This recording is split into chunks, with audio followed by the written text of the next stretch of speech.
Théodore Francy, dans la Conjuration antichrétienne, Monseigneur de Lassus affirme que les Juifs sont au sommet de la hiérarchie maçonnique. Qu'en pensez-vous ? Ça n'a jamais été prouvé, donc je pense que c'est faux. Alors je sais qu'il y a des trolls qui vont arriver, mais non, ça je pense que c'est un mythe, qui fait plaisir à beaucoup de gens. Et d'ailleurs, j'ai lu des ouvrages qui l'affirmaient, mais j'ai jamais lu d'ouvrages qui le démontraient, si vous voulez. Et Monseigneur de Lassus est un très grand théologien, mais là-dessus je pense qu'il n'y a pas beaucoup de sources, si vous voulez.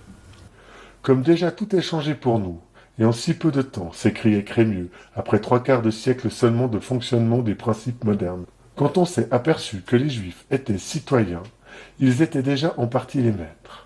Ils écrivaient cela bien avant l'affaire Dreyfus, qui a fait voir à tous ceux qui se sont point inféodés aux Juifs que ceux-ci sont vraiment nos maîtres.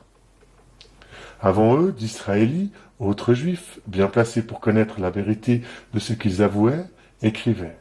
Le Juif arrive de nos jours à exercer sur les affaires de l'Europe une influence dont le prodige est saisissant. D'après la doctrine enseignée par les maîtres d'Israël, le Messie doit être un grand conquérant qui soumettra les nations à la servitude des Juifs. Ceux-ci reprendront la terre sainte, triomphants et chargés de richesses qu'ils auront arrachées aux infidèles. Alors tous les peuples seront assujettis aux Juifs et à ceux-ci appartiendront les biens et la puissance des vaincus. Je veux dire, les mecs, il y a autre chose que les Juifs et les francs-maçons dans la vie aussi, quand même, j'aimerais bien vous le dire. Elle a tellement été posée que j'ai fini par la poser. Non, je sais bien, mais la vie, ça se limite pas à ça. Oui, hein. c'est sûr. Voilà.